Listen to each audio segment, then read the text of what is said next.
समय के लिए दिल से तेरे धन्यवाद करते हैं प्रभु। और सच्चा पिता, तेरा वचन, तेरा पवित्र कलाम कहता है कि जहां पर भी 2 या 3 मिलकर तेरा नाम लेते हैं वहां पर तो उनके बीच में होता है प्रभु। और मैं ये विश्वास करता हूँ कि तेरा महान पवित्र आत्मा सभा में जुम्बिश कर रहा है पिता, और तेरी शैकीना ग्लोरी प्रभु स्थान पर उतरी है मेरे पिता। तू दया कृपा का प्रभु यीशु मसीह, प्यारे खुदा जी प्रभु, होने पाए कि तेरा पवित्र आत्मा तेरे वचन के द्वारा तेरे लोगों से बात करे प्रभु। और प्रभु हर एक के जीवन में अगर कोई कमी, कोई घटी है पिता, तो तेरे वचन के द्वारा प्रभु हर एक कमी घटी दूर हो जाए प्रभु। बल्कि महान परमेश्वर तेरे लोगों के विश्वास को और भी मजबूत कर पिता, ताकि उनका विश्वास किसी मनुष्य के ऊपर ना हो प्रभु, किसी व्यक्ति के ऊपर ना हो प्रभु, बल्कि तेरे उस पाक कलाम के ऊपर हो पिता। और जिस पर भरोसा करने से प्रभु कोई भी शर्मिंदा नहीं होता है मेरे पिता।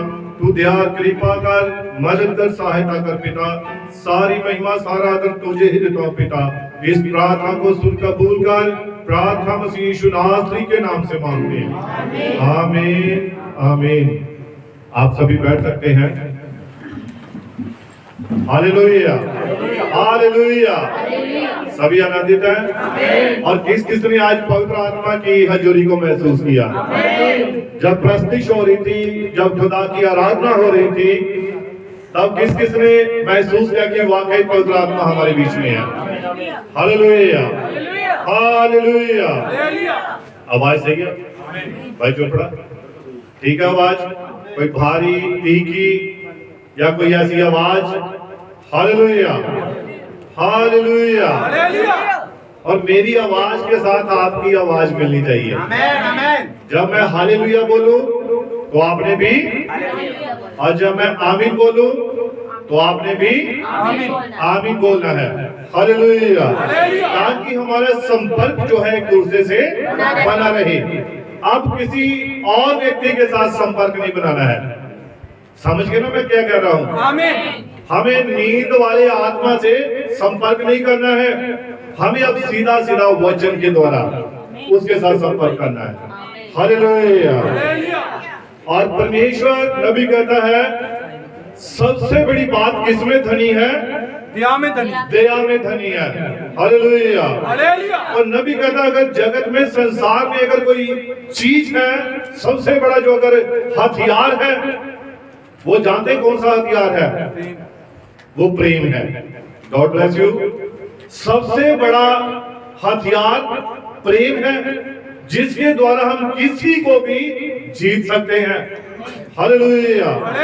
और नबी कहता अगर आप नर्क में जाना चाहते हैं तो उसके लिए भी एक सबसे बड़ा हथियार है, और वो कौन सा है? नफरत। वो नफरत है। हालेलुया। अगर कोई व्यक्ति चाहता है कि मैं नर्क में जाना है तो वो हर किसी से नफरत कर सकता है। अगर जरा से भी नफरत है, जरा से भी ईर्ष्या है, जरा से भी कोई कमी है, तो आप सीधा अपने लिए नरक के द्वार को खोल रहे हैं। हालेलुया। तो इसीलिए नबी कहता कि हमारे पास अगर सबसे बड़ा हथियार, सबसे जबरदस्त हथियार होना चाहिए तो वो मसीह का प्रेम है। हालेलुया। और कितने हैं जो चाहते हैं कि वो इस हथियार को पहनना चाहते हैं? वो आपको प्रेम में सिद्ध होना पड़ेगा। Hallelujah hallelujah. और नबी कहता है कि सचमुच परमेश्वर धन दौलत में धनी है, वो साजो सामान में धनी है। ये बड़ी ही अच्छी बात है, बड़ी ही बढ़िया बात है। लेकिन नबी कहता है इससे भी बढ़कर बढ़िया बात क्या है? कि वो दया में धनी है। हालेलुया। इस संदेश को प्रचार करते हुए कौन सा हफ्ता हो गया है? तीसरा हफ्ता है। हालेलुया। और ये परमेश्वर की इच्छा, परमेश्वर की मर्जी होती है। और जैसा कि बाइबल में भी लिखा है, पवित्र कलाम में भी लिखा है कि कोई भी भविष्यवाणी, कोई भी वचन, कोई भी मनुष्य अपनी विचारधारा से प्रकट नहीं करता है। पवित्र आत्मा उसे उभारता है और वो उसे बोलता है। हालेलुया। तो इसीलिए बाइबल कहती है कि अगर आटे का पहला पेड़ा पवित्र होगा तो सारा ही आटा क्या होगा? सुबह जब हम दुआ में बैठे हुए थे, जो भी भाई बहन आते हैं सबसे पहले आप दुआ में बैठे, प्रार्थना में बैठे, घुटनों के बल हुए, कम से कम आप 10 मिनट दुआ कीजिए। जब भी आप चर्च में आते हैं, भवन में आते हैं, तो 5-10 मिनट खुदा की हजूरी में शांत होकर दुआ कीजिए और उसकी मर्जी पूछिए। परमेश्वर की मर्जी सीधी नहीं आती है। जब आप दुआ में बैठते हैं, प्रार्थना में बैठते हैं, तब वो अपनी इच्छा आपके ऊपर प्रकट करता है। Hallelujah, hallelujah. तो इसीलिए पिछले हफ्ते भी हमने सुना था कि परमेश्वर किस में धनी है? दया में धनी है। और हम देख रहे हैं कि दाऊद राजा के बारे में जब दूसरा शमूएल 24:10 उसकी 14 तक हमने पढ़ा था, दाऊद के आगे गाद नबी को भेजा गया और उसने क्या कहा कि तेरे आगे कितनी विपत्तियां मैं रखता हूँ? 3 ऑप्शन, 3 विपत्तियां मैं रखता हूँ। और दाऊद ने कौन सी विपत्ति चुनी? उसने तीसरी विपत्ति चुनी कि तेरे ऊपर क्या डाल दिया जाए? तेरे ऊपर एक बीमारी, महामारी डाल दी जाए। हालेलुया। और दाऊद ने इस बात को चुना क्योंकि दाऊद जानता था कि परमेश्वर जो है वो दया में, मैं चाहे पाप करूं, चाहे कुछ भी मुझसे गलती हो गई है, और मैं जानता हूं कि जब मैं खुदा की हजूरी में आऊंगा, माफी मांगूंगा, और परमेश्वर जो दया में धनी है वो मुझ पर अपनी कृपा करेगा। हालेलुया। और दाऊद इस बात को अच्छी तरह से जानता था। और नबी कहता है एक विश्वासी को एक बीज होना पड़ता है। बीज जानते हैं आप? गेहूं का बीज हो सकता है, मक्की का बीज हो सकता है, किसी भी आप चीज का बीज हो सकते हैं, लेकिन नबी कहता आपको तो एक बीज होना है। हालेलुया। और नबी कहता है कि अगर आप अपने आप को बीज की तरह जमीन के अंदर लेके नहीं जाते हैं, वहां पर आप मरते नहीं है, सड़ते नहीं है, गलते नहीं है, तब तक आप में नया जीवन नहीं आ सकता है। हालेलुया। तब तक आप नया फल, बहुत सारा फल नहीं ला सकते हैं। हालेलुया। गेहूं का दाना एक होता है और जब वो जमीन में जाता है तो क्या होता है? बहुत सारे दाने लेकर वो वहां सड़ जाता है, गल जाता है, लेकिन जब बाहर आता है तो उसके साथ और भी बहुत सारे गेहूं के दाने होते हैं। हालेलुया। इसी प्रकार से एक विश्वासी है, जब वो चर्च में आता है, खुदा में आ जाता है, मसीह में आ जाता है, वो अपने आप को मारता है, अपने आप को कुछ नहीं समझता है, तब ही जाकर वो बहुत सारा फल लेकर आ सकता है। नहीं तो अकेला ही रहेगा, कभी उस कोने में बैठेगा, कभी उस कोने में बैठेगा, कभी अपनी मर्जी पे ही अपनी मर्जी को पूरी करता रहेगा। हालेलुया। लेकिन परमेश्वर जो दया में धनी है, उसने अपने लोगों के लिए बच निकलने का एक रास्ता चुना। क्या बनाया? रास्ता बनाया। जो साहिब क्या बनाया? उसने एक रास्ता बनाया, एक मार्ग बनाया। जो मेरे आगे आगे बैठे हुए इनके ऊपर मैंने खास ध्यान रखना है। पीछे वाले को मुझे पता है पीछे भी ध्यान पूरा ही होगा, लेकिन जो खास करके आगे बैठे इनके ऊपर मेरा ध्यान होगा, इन्हीं से ज्यादा मैं पूछूंगा। और आप जानते हैं कि आगे वाले कौन होते हैं?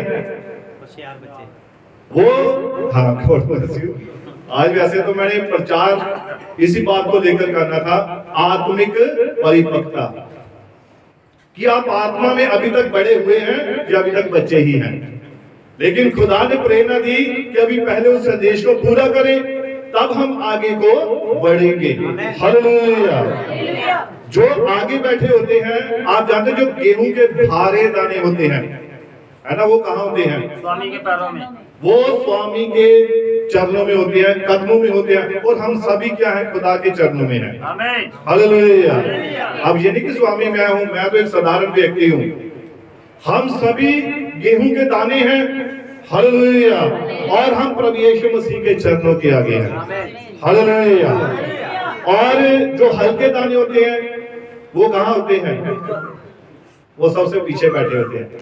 मैं आपके ऊपर दोष नहीं लगा रहा हूं, मैं एक उदाहरण बता रहा हूं लेकिन हम सभी जब मसीह में एक हो जाते हैं, हमने मसीह को अपना उद्धारकर्ता स्वीकार किया होता है, तो हम सभी भारी दाने ही होते हैं। हालेलुया। अब ये नहीं कि प्रभु के चरण बस यहाँ तक ही, उसके वहां तक भी हैं, पीछे तक है, पीछे तक भी हम खुदा की हजूरी में बैठे हुए हैं। Hallelujah, hallelujah. लेकिन आप जानते हैं कि जो क्लास में आगे बच्चे बैठे थे, सबसे पहले सवाल उनसे पूछा जाता है कि आगे तो बैठ गया, आता भी है कुछ, या बस आंखें ही मल रही हैं कि हाँ भी नींद आ रही है? कैसे होता है ना? ऐसे ही होता है। आगे बैठने वाले ज्यादा चौकन्ने होने चाहिए। आप बस में बैठे होते तो पहली क्या लिखा था वहां? पहली 2-3 सीटों में कोई भी सोए ना भाई, पीछे वाले चाहे सोते रहे। आगे वालों को क्यों ऐसा कहा जाता है? क्योंकि अगर कोई दुर्घटना हो जाए या अगर वो सो रहे हैं, तो ड्राइवर जो गाड़ी चला रहा है उनको देखकर उसे भी नींद आ सकती है ना? कहीं वो भी ना सो जाए, तो ऐसा ना भी आपको देखकर मैं भी सुस्त पड़ जाऊं। तो ऐसा नहीं होने देना है। आपके मुंह में से आमीन हालेलुया शब्द एक एक बात पर निकलना चाहिए। Hallelujah, hallelujah. ना आपने सोना है, ना पीछे वालों को सोने देना है। हालेलुया। फिर से कोई बात मत समझना कि आप सोने वालों में है। सोने किसी को नहीं देना है, क्योंकि बाइबल रोमियो की पुस्तक में भी कहती है कि हे सोने वाले जाग और मुर्दों में से जी उठ। अब सोने की घड़ी नहीं है, रात बहुत बीत गई, अब दिन निकल चुका है, हम दिन के पुत्र हैं। हालेलुया। इसलिए सोना नहीं है। एक अपने पास वाले को बैठे हुए जाना, उठ गई, प्रचार सुन, ध्यान दे, क्या बोला जा रहा है, उसको भी हिलाना है धीरे से। बहन प्रचार सुन लो, दोबारा नहीं मिलेगा। वो गीत गाते हैं कि जेड़ा वचन आज सुनाया जा रहा है, फिर लबड़ा भी नहीं। तो इसीलिए हो सकता है कि आपको वो प्रचार याद ना रहे, लेकिन अगर आप ध्यान से सुनेंगे, अपने मन में लेकर जाएंगे, तो कभी भी आप उस प्रचार को भूल नहीं पाएंगे। Hallelujah, hallelujah. इसलिए एक दूसरे को हिलाते रहना धीरे से, पीछे बैठे हुए भी और आगे बैठे वाले भी। Hallelujah, hallelujah. सभी मेरी बात से सहमत है? किसी को सुनते नहीं होने देना है। अगर कोई हो रहा है तो क्या करना है? शैतान क्या करता है? वो नींद लेकर आता है। जब 16 मिनट कौन सा ध्यान पड़ रहा है? आगे वाले बोल रहे हैं हालेलुया, पीछे वालों को कोई जरूरत नहीं है भाई। आगे वाले सब कुछ संभाल रहे हैं, है ना? वो संभाल रहे सब कुछ है और हमें कोई टेंशन नहीं है। बल्कि पीछे वाले, मैं तो कहता हूँ वो आगे वालों को संभाले भाई। बाइबल कहती है कि जो आगे है वो पीछे किए जाएंगे, जो पीछे है वो आगे किए जाएंगे। तो इसीलिए अपने आप को जगाकर रखना है और साथ बैठे वाले को भी हिला के रखना है। Hallelujah, hallelujah. प्रभु बड़ी बरकत दे, बड़ी आशीष दे। और परंतु परमेश्वर जो दया में धनी है, उसने अपने लोगों के लिए बच निकलने का एक रास्ता बनाया, एक मार्ग बनाया था। और आप जानते हैं कि एक बार परमेश्वर मनुष्य को बनाने में पछताया। आमीन। जब उसने मनुष्य को बना लिया तो परमेश्वर पछताया। उसने देखा कि संसार में, जगत में बहुत सारा पाप बढ़ गया है। और इस बात को लेकर परमेश्वर को बड़ा दुख हुआ कि मैंने इस मनुष्य को क्यों बनाया, और ये हमेशा मेरी मर्जी के खिलाफ चलते हैं। जो मैं कहता हूँ ये वो करते नहीं है, बल्कि जो मैंने कहा है उसके उलट ही करते हैं। इस बात को लेकर परमेश्वर अपने मन में पछताया और उसने एक निर्णय ले लिया। और वो निर्णय क्या था? सारी जाति को नष्ट कर दूंगा, कि मैं सारे संसार को नाश कर दूंगा, मैं सारी मनुष्य जाति को नाश कर दूंगा। तब परमेश्वर ने क्या किया कि जब संसार पाप से भर गया था और मनुष्य में इतनी ज्यादा सराहत आ गई थी, तो परमेश्वर उनको बनाने में पछताया, खेदित हुआ। अब आप देखिए, आप अपने बच्चों को कोई काम करने के लिए देते हैं, बेटा ये काम करके आ, तो बेटा नहीं करता है तो क्या होता है? दुख होता है, माता पिता को दुख होता है। एक बार कहा, दो बार कहा, तीन बार कहा, बच्चा काम ही नहीं कर रहा है। आखिर में क्या होता है? अगर वो बच्चा, बाइबल कहते हैं, लड़ने झगड़ने वाला हो, गाली निकालने वाला हो, माता पिता का अपमान करने वाला हो, तो माता पिता क्या करते हैं? फिर उस बच्चे को घर से निकाल देते हैं, बेदखल कर देते हैं। अब ये हमारा बच्चा नहीं है। ऐसा निर्णय उन्होंने क्यों किया? क्योंकि वो दुखी हुए, वो परेशान हुए। बच्चों ने अपने माता पिता का कहना नहीं माना, तब जाकर उन्हें ऐसा निर्णय लेना पड़ा। और यहोवा परमेश्वर को भी ऐसा ही निर्णय लेने पड़ा कि जब लोगों ने उसकी आज्ञा को पूरा नहीं किया था। हालेलुया। और नबी कहता है, आते हुए बोला, मैं उसी मनुष्य को नाश कर डालूंगा जिसकी मैंने सृष्टि की है। परंतु परमेश्वर जो दया में धनी है, उसने क्या किया? उसने उसके साथ साथ उनके बच निकलने का एक मार्ग भी बनाया था। आमीन। क्योंकि वो दया में धनी भी है। हालेलुया। हालेलुया। और बाइबल कहते हैं कि तुम्हारा गुस्सा शाम तक क्या हो जाए? अगर गुस्सा साथ लेकर सोओगे तो रात को अटैक हो जाएगा, है ना? सुबह उठेंगे नहीं। इतना गुस्सा अगर रात भर सोते रहेंगे, उसने मुझे ये कहा, उसने मुझे ये कहा, इन्हीं बातों में हो सकता अटैक आ जाए, साइलेंट अटैक। सुबह पता लगा या सोया था, उठा ही नहीं, पता नहीं क्या हो गया। गुस्से को लेकर सोया था, वो ईर्ष्या को लेकर सोया था, वो वैर विरोध को लेकर सोया था। इसीलिए बाइबल कहती है कि तुम्हारा जो गुस्सा है वो शाम से पहले पहले खत्म हो जाना चाहिए। या तो आप उस भाई से मेल कर लो, या माफी मांग लो, या उससे कोई बात करो जाकर, ताकि आपका गुस्सा जो है वो खत्म हो जाए, शांत हो जाए। अब यहोवा परमेश्वर जो दया में धनी है, जब उसने ये निर्णय किया कि मैं जगत को, संसार को पूरी तरह से नाश कर दूंगा, लेकिन फिर भी वो दया में धनी है, और उसने उनके बच निकलने का एक मार्ग बनाया। और नबी कहता है, वह किसी निर्दोष को पापी के साथ कभी नाश नहीं करेगा। अब क्या सारी पृथ्वी पर दोषी व्यक्ति थे? ऐसा नहीं था। उस वक्त कितने लोग बचाए गए? जब पहला संसार यहोवा परमेश्वर ने नाश किया तो कितने व्यक्ति बचाए गए थे? 8 प्राणी बचाए गए थे। नूह नबी, उसकी पत्नी और उसकी 3 बेटे और 3 बहुएं।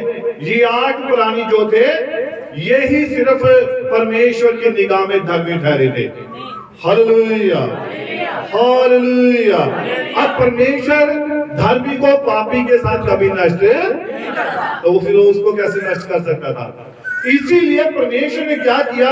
उनके बच निकलने का एक मार्ग बनाया। और जानते वो मार्ग क्या था?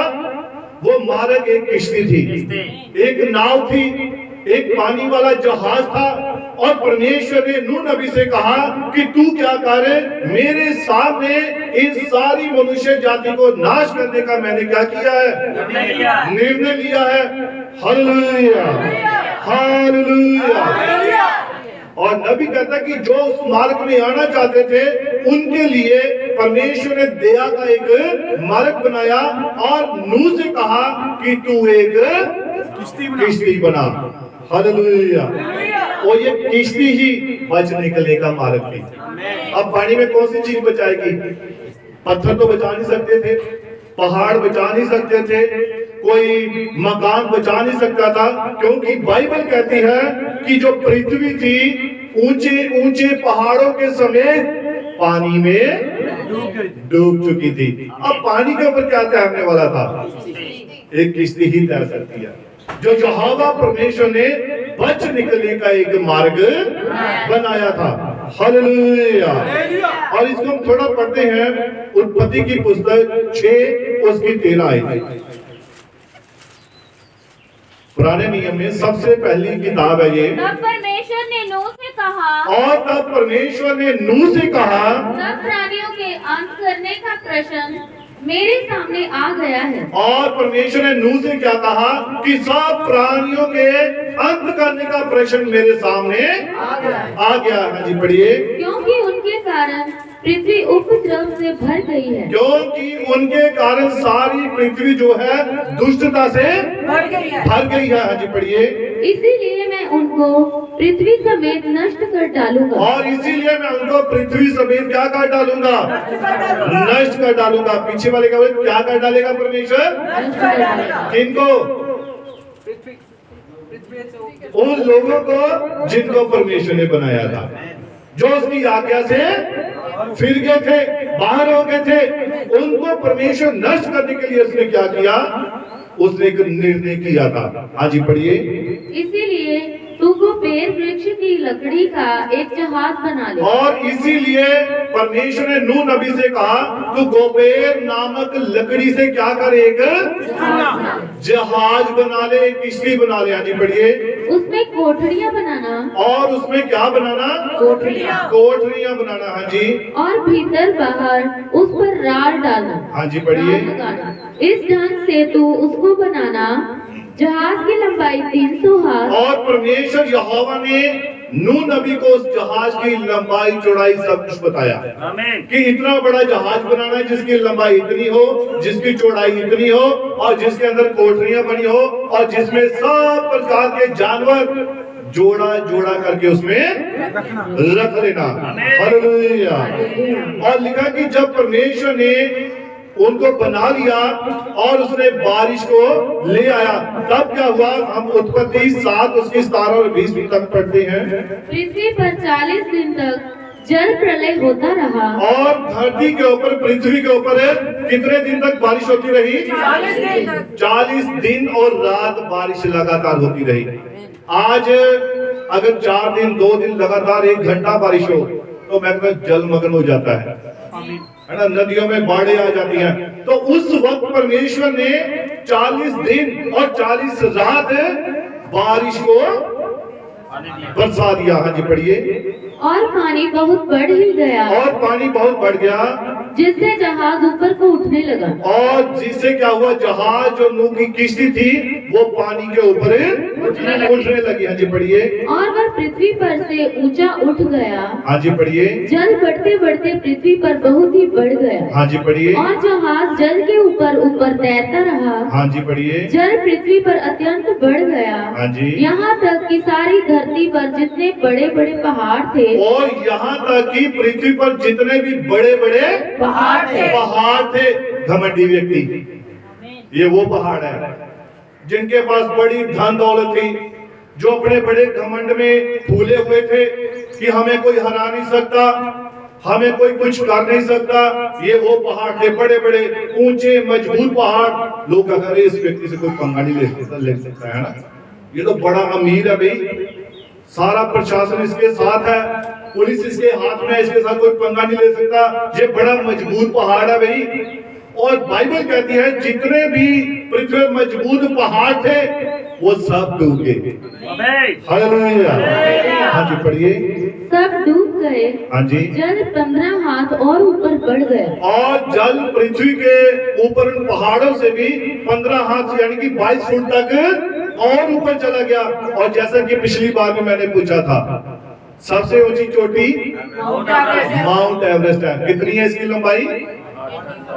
चौड़ाई जो ऊंचाई इसकी जो है 8,848 इतनी है लगभग, शायद अभी पता नहीं, मुझे घिसना गई है ना। हो सकता है जैसे कि बर्फ के जो कह रहे हैं ग्लेशियर पिघल रहे हैं, हो सकता है, और हो सकता है बर्फ के कारण ऊंची भी होगी हो। तो इसीलिए ये एक अनुमान है कि 8,848 मीटर जो है ये पहाड़ है, और ये दुनिया की सबसे ऊंची चोटी। व्यक्ति सोच सकता था अरे अगर अब बारिश आएगी तो मैं माउंट एवरेस्ट पर चढ़ जाऊंगा, है ना, वहां पर जाऊंगा। लेकिन उससे भी 15 हाथ ऊपर पानी था। कहां से बचाव होगा? आकाश में तो उड़ नहीं सकता, ना उस वक्त जहाज थे, ना कोई ऐसी चीज थी कि व्यक्ति अपने आप को बचा सके। लेकिन एक ही छुटकारे का मालिक था और वो नूह की किश्ती थी, और जो उस किश्ती के अंदर था वही बचाया जाना था। हालेलुया। आज भी अगर जो कोई वचन में है, जो कोई उसकी आज्ञाओं को मानता है, वही व्यक्ति बचाया जाएगा। हालेलुया। आप जितने मर्जी सोचो कि मैंने पवित्र आत्मा के वरदान पाए हैं, पवित्र आत्मा के फल पाए हैं, नबी कहता है आप इनको मत देखो। आप क्या देखो?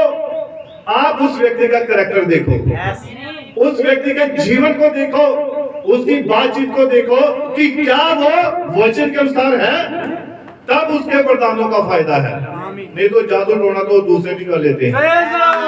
हालेलुया। वो भी सब कुछ कर लेते हैं, वो भी ऐसा ही कर लेते हैं जैसे कि यन्नीस और यम्ब्रेस ने किया था। Hallelujah, hallelujah. इसीलिए 15 हाथ पानी उससे भी ऊपर चला गया था, एक ही बच निकलने का मार्ग था, और वो नूह की किश्ती थी, क्योंकि वो परमेश्वर के द्वारा दिया हुआ छुटकारे का मार्ग था। हालेलुया। क्यों? परमेश्वर दया में धनी है। हालेलुया। और लिखा कि धरती पर कितने दिनों तक यह पानी रहा? 40 रातें। नहीं, मैं कितने दिन तक रहा? भाई मुझे ने बिल्कुल सही कहा है। 150 दिन तक पानी पृथ्वी पर रहा था। 40 दिन 40 रातों बारिश आई, सोते फूट पड़े, लेकिन उसके बाद की बात है 150 दिन तक, 150 दिन तक जो पानी था वो पृथ्वी के ऊपर रहा था। हालेलुया। और उसके बाद जब परमेश्वर ने सब मनुष्यों को, जगत को नाश कर दिया, तो फिर परमेश्वर मन में पछताया, क्योंकि वो दया में उसे देखा रे इन मनुष्यों को मैंने अपने हाथों से बनाया, इन मनुष्यों को, इन जानवरों को, पक्षियों को मैंने बनाया, और मैंने खुद इनका नाश कर दिया। फिर परमेश्वर के मन में दया आई, फिर कृपा आई, और उसने संसार के साथ, जगत के साथ एक वाचा बांधी। और जानते वो वाचा क्या थी? अब परमेश्वर ने कहा अब मैं पृथ्वी को, संसार को, जगत को पानी के द्वारा नाश नहीं करूंगा। अब मैं क्या करूंगा? अब जब भी मैं पृथ्वी के ऊपर बारिश को लाऊंगा, तो मैं यहाँ पर एक चिन्ह रखूंगा, और वो चिन्ह क्या था? मेघधनुष था वो। God bless you. किसने बोला भाई ने? हाँ भाई, गुरु ने। बस ऐसे ही जवाब देते रहना है। फिर मुझे पता लगता है कि आप बाइबल को पढ़ते हैं या आप फिर ध्यान से सुनते हैं। Hallelujah, hallelujah. और उसने एक वाचा दी, और परमेश्वर ने क्या कहा, इसको हम पढ़ते हैं उत्पत्ति 9 उसकी 11 से। उत्पत्ति की पुस्तक 9 उसकी 11। अपनी ये वाचा बांधता हूँ, और मैं तुम्हारे साथ अपनी ये वाचा बांधता हूँ कि सब प्राणी फिर जल प्रलय से नष्ट ना होंगे, कि सब प्राणी अब दोबारा पानी के द्वारा, जल के द्वारा नष्ट ना होंगे। हाँ जी, पढ़िए। और पृथ्वी का नाश करने के लिए फिर जल प्रलय ना होगा, और पृथ्वी का नाश करने के लिए दोबारा जल प्रलय ना होगा, ना होगी। अब कभी पृथ्वी पानी के द्वारा नाश नहीं होगी। हालेलुया। अब ये परमेश्वर एक वचन दे चुका है, और वो अपने वचन से कभी पीछे हटता नहीं है। ये परमेश्वर एक वाचा बांधी, और उसने वाचा को कैसे प्रमाणित किया, और वो उसकी वाचा क्या थी? आप इसको पढ़िए। फिर परमेश्वर ने कहा, जो वाचा मैं तुम्हारे साथ और जितने जीवित प्राणी तुम्हारे संग हैं, उन सबके साथ भी युग युग की पीढ़ियों के लिए बांधता हूँ। और ये वाचा किनके साथ है? युग युग की पीढ़ियों के लिए है, और आज तक वो वाचा पूरी हो रही है। हालेलुया। जब बारिश पड़ती है तो उसके बाद कितने लोगों ने ऊपर मेघधनुष देखा है ना? बारिश पड़ने के बाद दिखाई देता है वो, जिसका सतरंगी पींग है ना, परियां झूलती हैं। इसे परियां नहीं झूलती, ये परमेश्वर का वाचा है, ये परमेश्वर की प्रतिज्ञा है।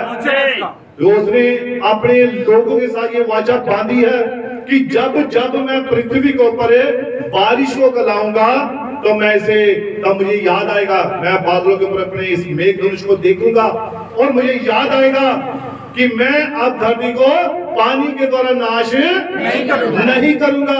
आज पढ़िए इसको।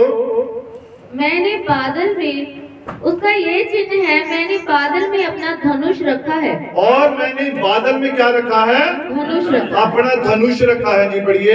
वह मेरे और पृथ्वी के बीच में वाचा का चिन्ह होगा। और ये मेरे और पृथ्वी के बीच में क्या है? वाचा का चिन्ह। एक वाचा का चिन्ह है। हाँ जी, पढ़िए।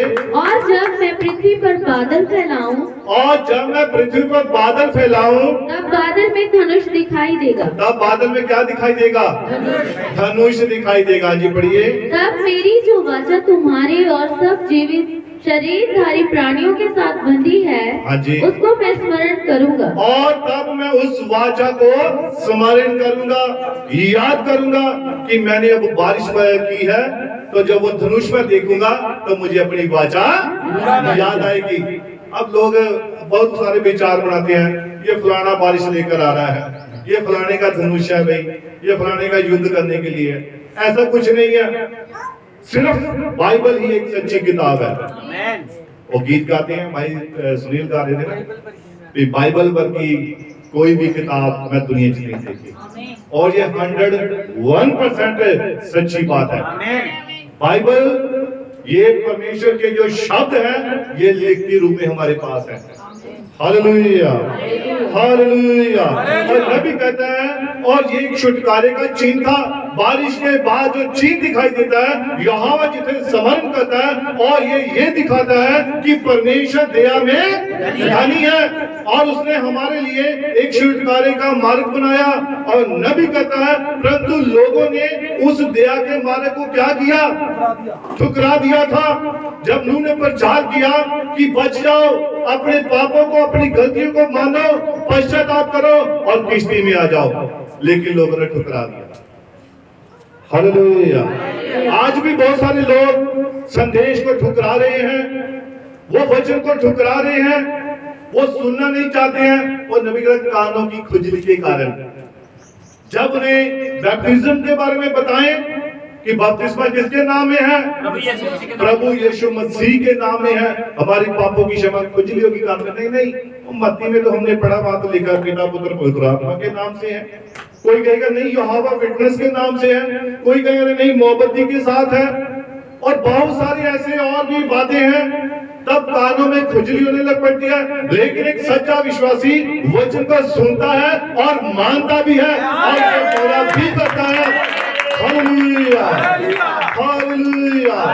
नबी कहता, परंतु लोगों ने उस दया के मार्ग को ठुकरा दिया। क्यों ठुकरा दिया? क्योंकि उनके अंदर उसे ग्रहण करने के लिए कुछ भी नहीं था। नबी कहता, चुकंदर से खून निकाल सकते हैं? जो चुकंदर हम सलाद के साथ खाते हैं, बहुत सारे कहते हैं अरे इसको खाने से खून बढ़ता है। भाई कोई खून नहीं बढ़ता इससे, क्या बढ़ता है? ये खून तो मैं कहता हूँ वचन से बढ़ता है, क्योंकि यीशु ने कहा है, जो मेरा लहू पीता है उसके अंदर मेरा भाग है, जो मेरे बदन को खाता है उसके साथ मेरा हिस्सा है। असल लहू बढ़ाने वाली, आपको जीवन देने वाली, यही वो किताब है बाइबल कहते हैं। Hallelujah, hallelujah. दुनिया में कोई दूसरी चीज नहीं है जो हमारे अंदर जीवन को लेकर आए। हालेलुया। और नबी कहता है कि मेरी माँ कहा करती थी कि तुम्हें चुकंदर से खून नहीं मिल सकता है, जितना मर्जी निचोड़ के जूस में डालकर पियो। अरे मेरी गाल लाल हुई, आज 2 गिलास पिए हैं भाई, तो शाम को आगे चेक करेंगे शीशे के आगे खड़े होके, आज मैंने चुकंदर का जूस पिया है तो शायद मेरा मुंह लाल हो गया है। ऐसा कुछ नहीं होता है। वचन पढ़े, वचन ग्रहण करें। मूसा का मुंह कैसे लाल हुआ था? वचन से, प्रार्थना के द्वारा, वचन के द्वारा, परमेश्वर की संगति के द्वारा।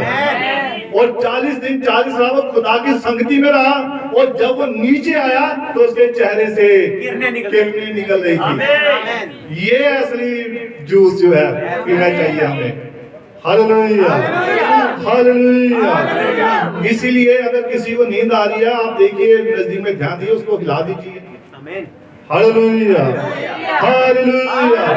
और नबी कहता है कि यही कारण था कि फरीसी यीशु को मुख देखकर उस पर दृष्टि डाल सकते थे कि ये तो साधारण व्यक्ति है, ये तो मरियम का पुत्र है, ये तो यूसुफ का पुत्र है।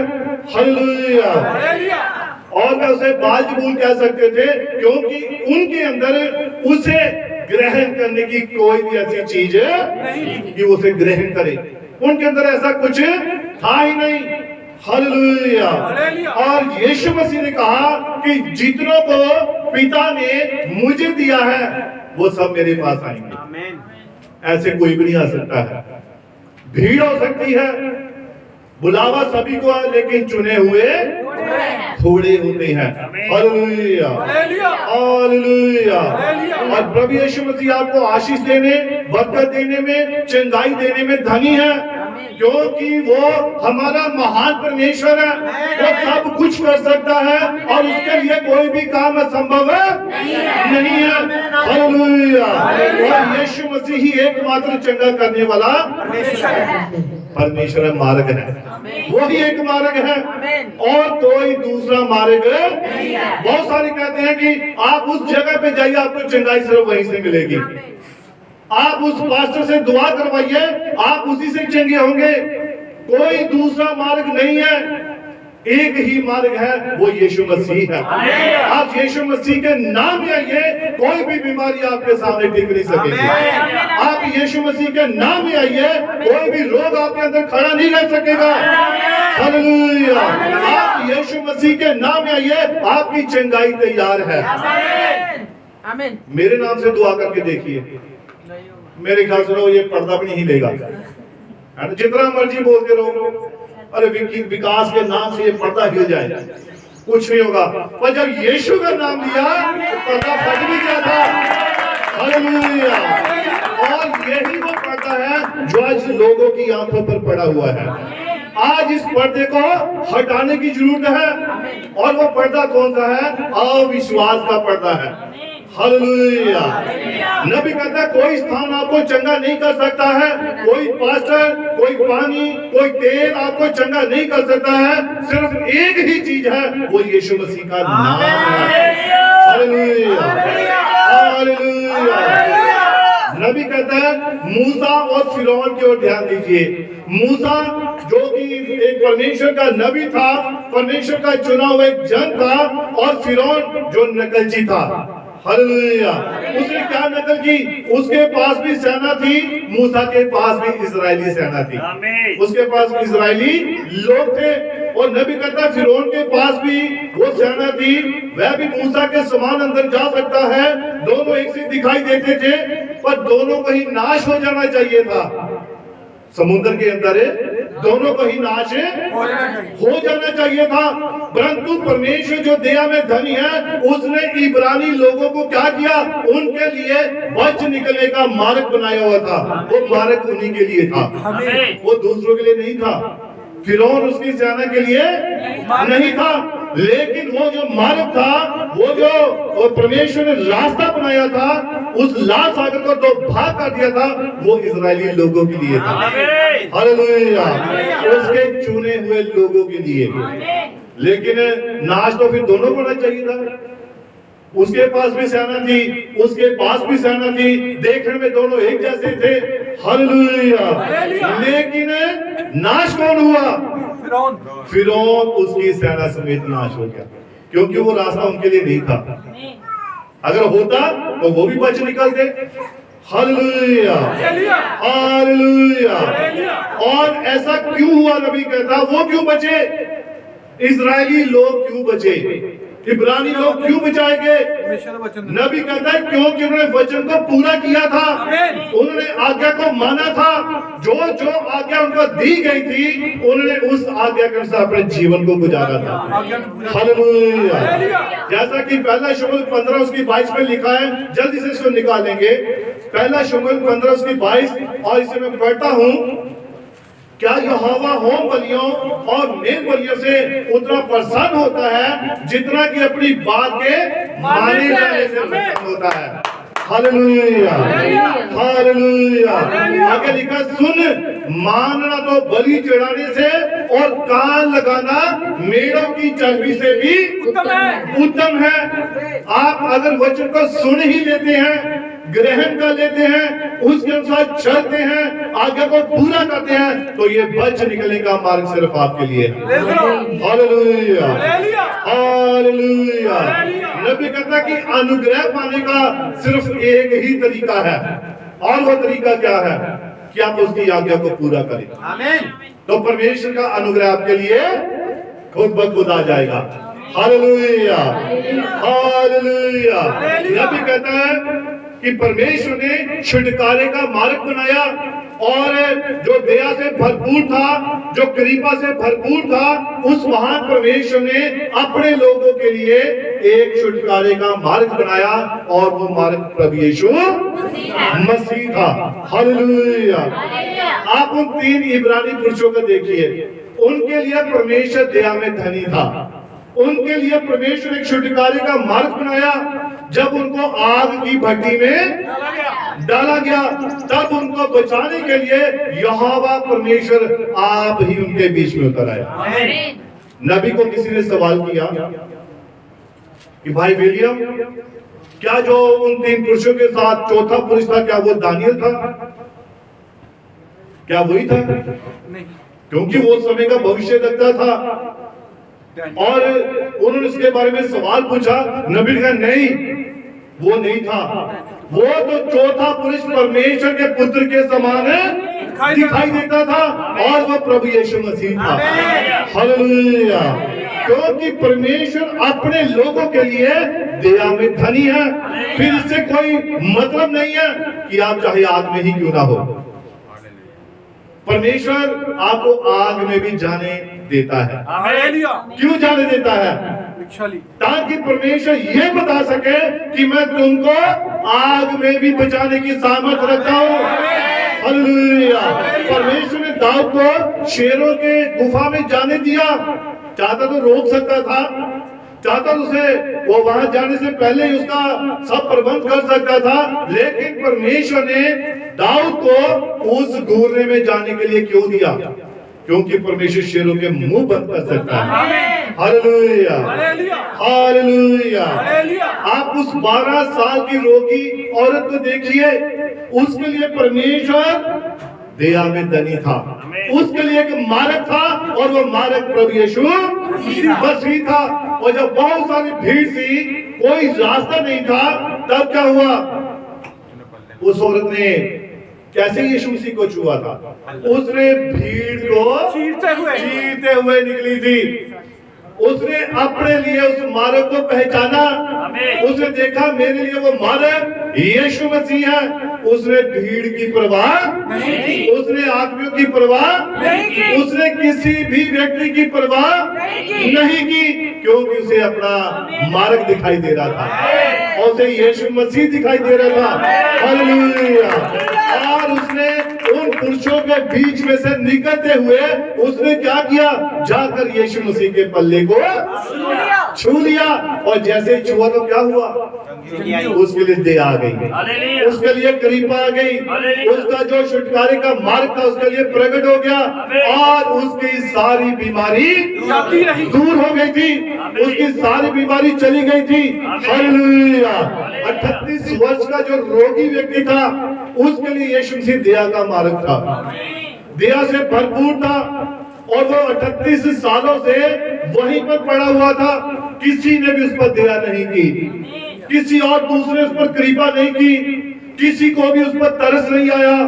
लेकिन परमेश्वर जो दया में धनी है, वो 38 साल से पड़ा हुआ था। हर किसी को अपनी पड़ी थी, पहले मैं चंगा हो जाऊं, पहले मैं जाकर अपनी चीज ले लूं, पहले मैं जाकर उसमें कूद जाऊं, मैं चंगा हो जाऊं।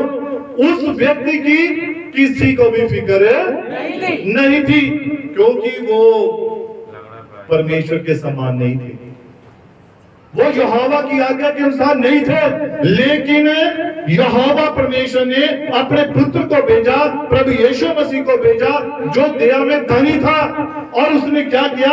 उसने जाकर वो ताल, वो तालाब, वो पानी, वो सोता, वो खुद उसके पास आ गया, क्योंकि वो दया में। उसने पूछा तुझे किसी ने वहां लेकर नहीं गया?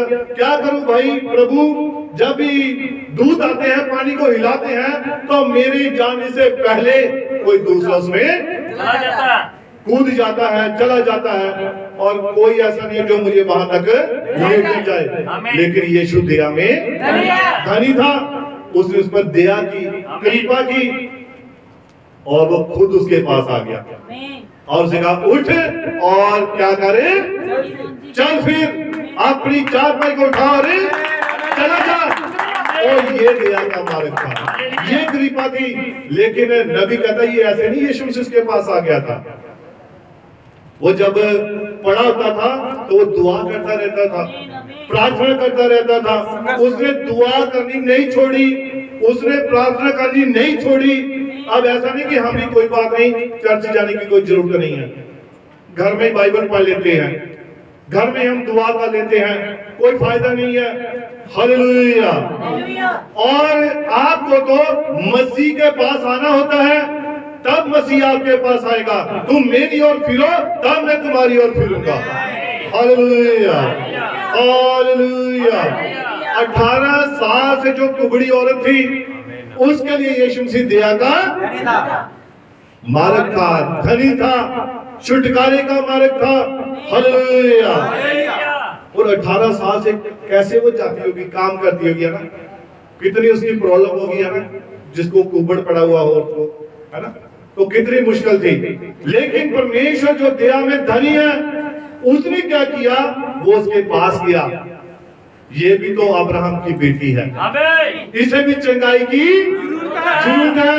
और उसने से छुआ और सारी उस दुष्ट आत्मा को उसमें से, जो उसने उसको कोबर डाल रखा था, उसको निकाल दिया।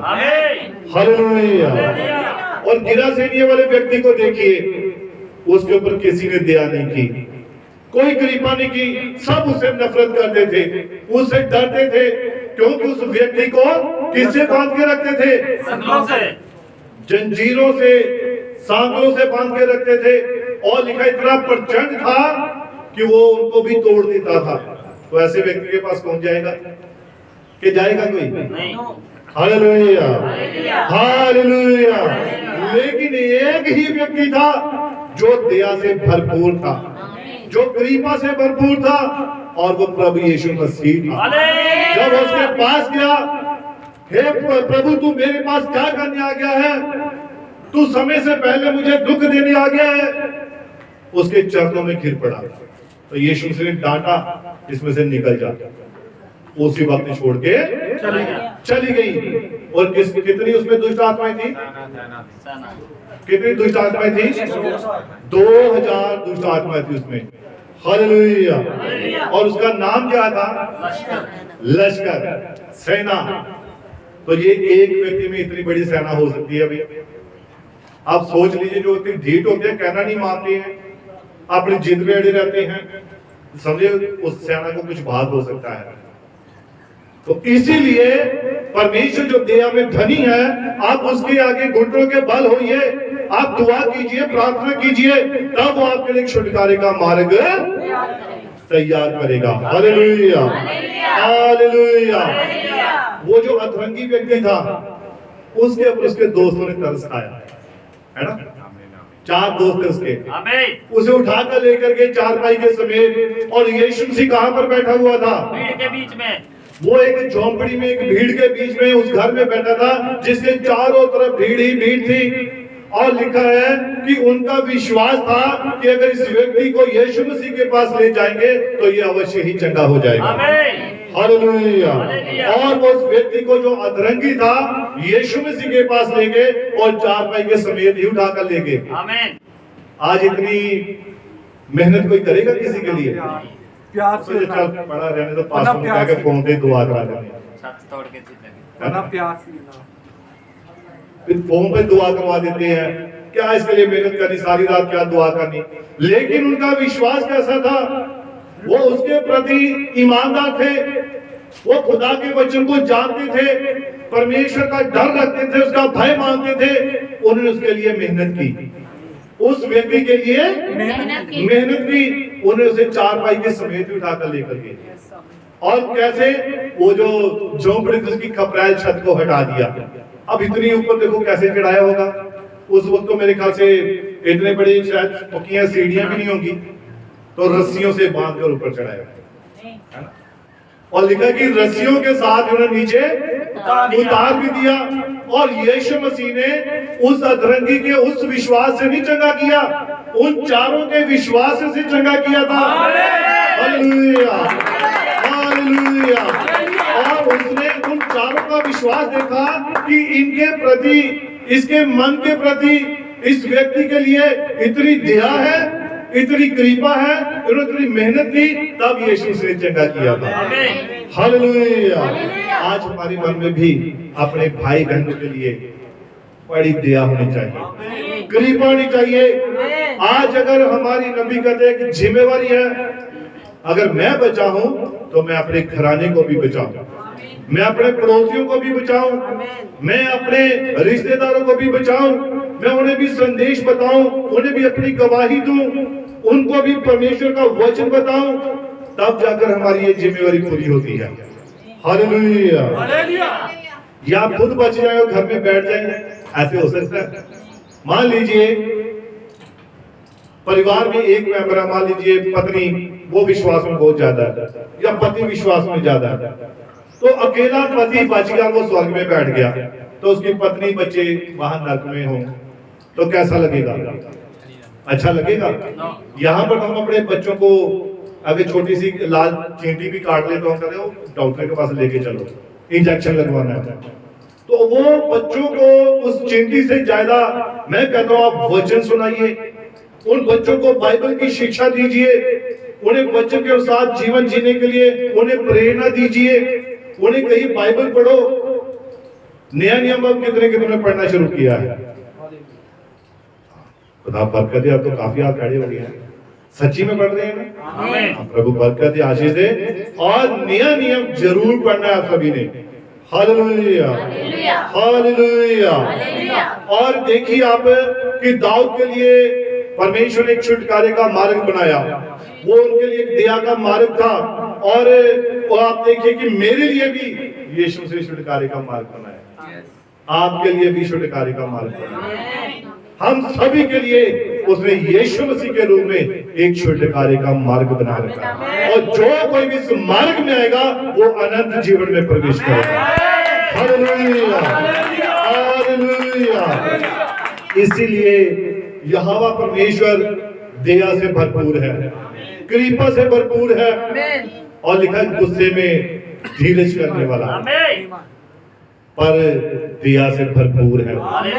हालेलुया। और हमने उसकी दया का गलत फायदा नहीं उठाना है कि चलो कोई नहीं, प्रभु दया से भरपूर है, संडे को छुट्टी कर लेते हैं, शादी देख लेते हैं, विवाह देख लेते हैं, मेहमान आ गए उनको देख लेते हैं। उसकी दया का गलत फायदा नहीं उठाना है, वरना फिर परमेश्वर को गुस्सा भी आता है ना? दूसरी तरफ लिखा है वो भस्म करने वाली आग है, और जो उसके वचन को पूरा नहीं करते हैं उनके लिए वो नाश करने वाली आग है। Hallelujah, hallelujah. इसीलिए उसके वचन में हमने बने रहना है। प्रभु इस वचन के द्वारा आप सभी को बड़ी बरकत दे, बड़ी आशीष दे, और मेरी ओर से आप सभी को जय मसीह की